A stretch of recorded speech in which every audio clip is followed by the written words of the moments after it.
Open Heavens on the Go. Saturday, January 18th, 2025. Topic: Produce sons. Memory verse: 1 Thessalonians 5:14. Now we exhort you, brethren, warn them that are unruly, comfort the feeble-minded, support the weak, be patient towards all men. Bible reading: Philemon 1:10-18.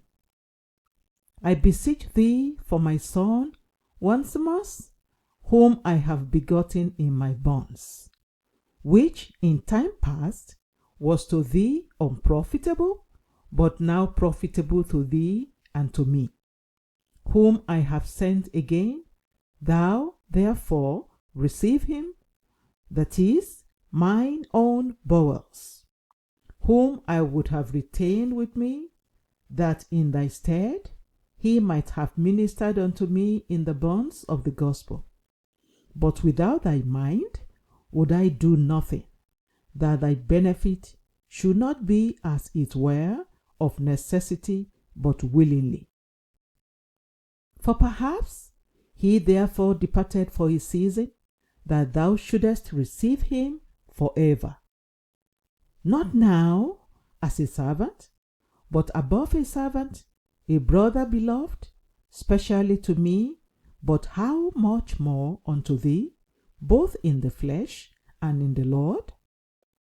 If thou count me therefore a partner, receive him as myself. If he had wronged thee, or owed thee aught, put that on mine account. The Message. In the context of today's topic, a son is someone who looks like you and has some of your traits. In 1 Samuel 22, David accommodated people who were vagabonds, and he later raised them to become valiant men like himself.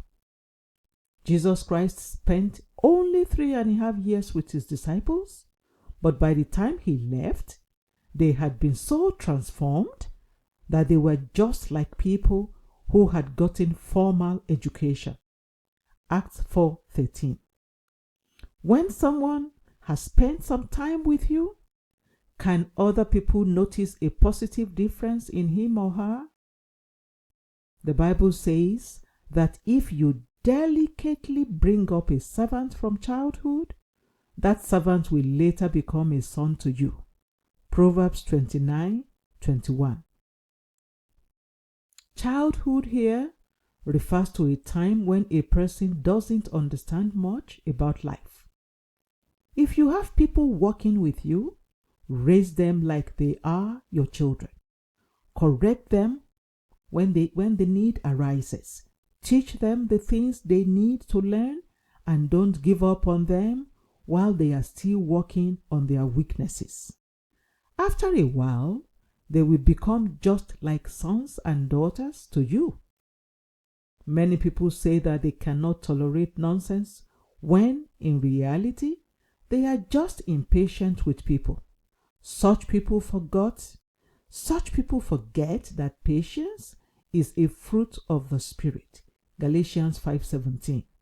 Many of the people who support me today were initially rough around the edges, to put it mildly. However, the Lord helped me to train them. I didn't give up on them, and after a while, they became like sons to me, handling sensitive assignments. If you want to be successful as a leader, you have to learn to invest in people. In Yoruba land, an adage says that the one whose children will be many cannot be short-tempered.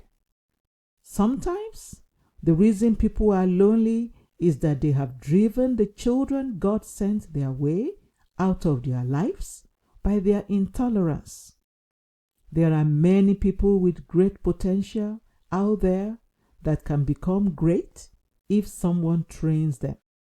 However, this is not to say that you should continue to tolerate people who persistently do terrible things or engage in criminal acts.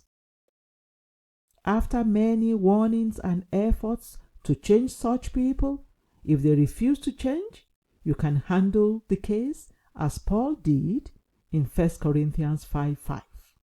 However, if people are generally of good behavior but have some negative traits and are willing to become better, don't use your impatience to throw them out into the world. Key point: seek to produce sons out of the people God has sent into your life.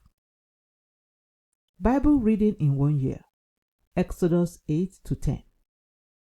Hymn for today: stand up for Jesus. The Open Heavens is written by Pastor E.A. Adeboye, the General Overseer of the Redeemed Christian Church of God. God bless you.